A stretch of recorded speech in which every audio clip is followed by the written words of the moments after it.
वक्त हमारे साथ मौजूद हैं सदारती उम्मीदवार पोर्ट कासिम डाइट वर्कर इलेक्शन के worker union of port Qasim के सदर अब्दुल राज़िक साहब। इनसे बात करते हैं कि आइंदा इलेक्शन के लिए इनका क्या प्रोग्राम है, और चूँकि अब तक इनके इलेक्शन को 4 साल हुए हैं, 2 साल बाद इलेक्शन होने चाहिए थे और अब तक नहीं हुए, तो ये इलेक्शन क्यों नहीं हुए, उनकी क्या वजूहत हैं, और अगर इलेक्शन होते हैं तो उसके लिए उनका मंशूर क्या है, उनका लाएअमल क्या है, उसके बारे में हम बात करते हैं। अस्सलाम वालेकुम।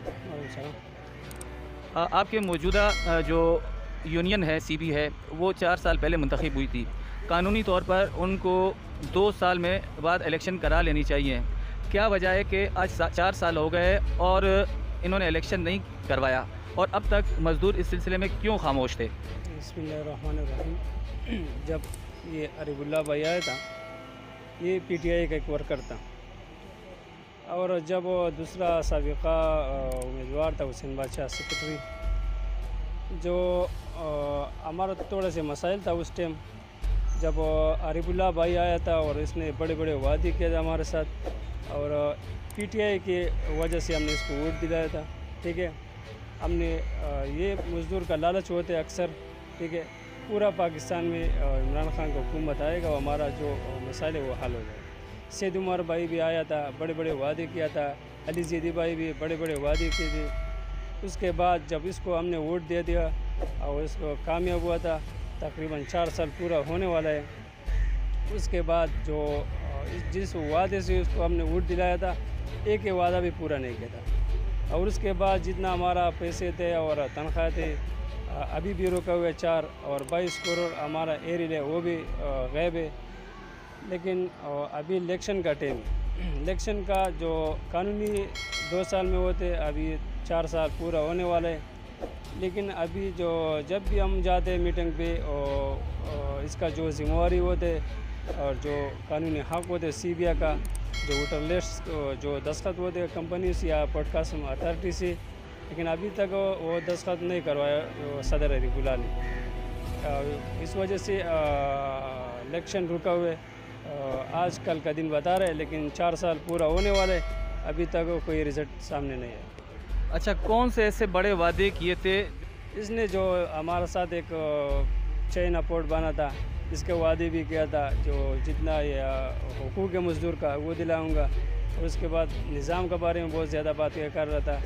उसके मज़दूर का जितने हक़ का बात था वो साहब इसने भी कहा था, और सैद उमर साहब भी ने भी बोला था। लेकिन हमारा बदकिस्मती ये है, जब इलेक्शन का टाइम होते बड़े बड़े लोग आ जाते सैद उमर की तरह, लेकिन जब बाद में नहीं पूछते।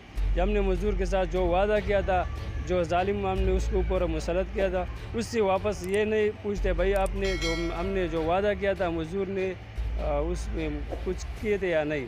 ठीक है, लेकिन उससे फिर नहीं पूछते। और जर्सी के टाइम आधे वादे कर रहे, लेकिन उसके बाद अपना बंदे से नहीं पूछते भाई मज़दूर के अभी हालात कैसे हैं। यानी कि 4 साल तक मज़दूरों को वो वादों पर ही टरखाते रहें। अब आपको उम्मीद है कि कल आपको इलेक्शन की तारीख मिल जाएगी?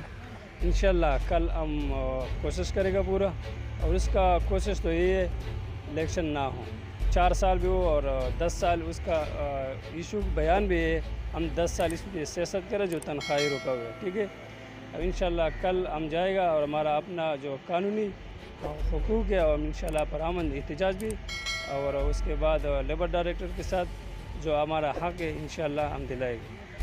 अच्छा, आपके पोर्ट कासिम के मज़दूरों के वो इन तनख्वाहों के अलावा जो वक्त पर नहीं मिल रहे, ये तो एक रेगुलर इशू आप लोगों का चल ही रहा होता है, लेकिन ऐसे कुछ मसाइल या ऐसे कुछ हुकूक मज़दूरों के जो आप समझते हैं कि मज़दूरों को मिलने चाहिए और अब तक आपको नहीं मिले, तो अगर आप चंद एक की वजाहत करें।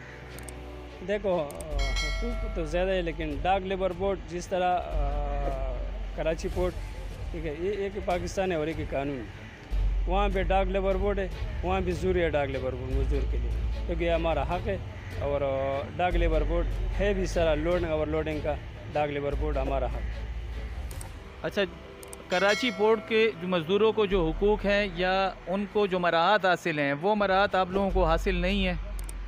सर वो मराहत तो छोड़ो, लेकिन जो आम एक पिटरी होते ना, वो हक़ भी हमारे को हासिल नहीं है। पिटरी जो मालिक होते हैं उसको तनख्वाह को तो पता चले, जो हमारे साथ वो थे अभी, जो हमारा सदर जो गांव गया था पिछले जो रमज़ान का महीने, ठीक है, हमारा तनख्वाह 60 था, सदर नहीं था, 2 महीने हम ऐसा तरह, ठीक है, हमारा तनख्वाह वाला कोई है नहीं, हमारा मालिक इस तरह जो हम उससे पूछे हम मुझे तनख्वाह दे दें। अच्छा, अब अगर कल इलेक्शन का ऐलान होता है, आपका जो मंशूर है उसके मोटे मोटे पॉइंट क्या होंगे?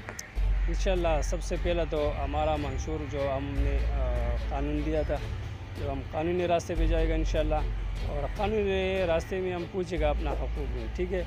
हमारा डाक लेबर बोर्ड का ज़रूरत होगा, सबसे पहला हमारा डाक लेबर बोर्ड इंशाल्लाह इसमें हम कदम रखेगा, और हमारा मसाइल है थोड़ा बहुत वो भी इंशाल्लाह। इससे पहले जो निज़ाम कंपनी चला रहा था ट्रांसपोर्ट मेडिकल, इंशाल्लाह उसकी की तरफ भी कोशिश कर रहे। और उसके बाद अगर वो नहीं था, अर्जी जो हमारा जो दफ्तर है इंशाल्लाह, जो पूरा निज़ाम है, सिस्टम है, तनख्वाह मेडिकल, इंशाल्लाह ये पूरा सिस्टम हम अपना एक बोर्ड बनाएगा, अभी अर्जी तौर एक बोर्ड के हवाले करेगा इंशाल्लाह। मज़दूर की वही ग़ुलामी से हम इंशाल्लाह छुड़ाएगा जो अभी चलते। जो मौजूदा CBA है, और बकौल काफ़ी सारे मज़दूरों ने ये भी कहा कि उनके पास काफ़ी फ़ंड भी पड़ा हुआ है, लेकिन वो फ़ंड देना नहीं चाह रहे हैं। आप क्या समझते हैं कि वो फ़ंड जो है वो हड़प करके खा गए, या मज़दूरों को परेशान बिला वजह में वो परेशान कर रहे हैं? देखो, इसने जो पहला हुसैन बादशाह सेक्रेटरी था, इसके ऊपर इल्ज़ाम लगाया था 70 करोड़ रुपए का, लेकिन उसके ऊपर नहीं था, इसका इरादा 70 करोड़ का था, ठीक है।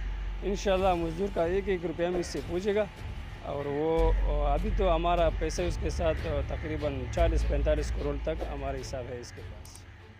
बहुत बहुत शुक्रिया।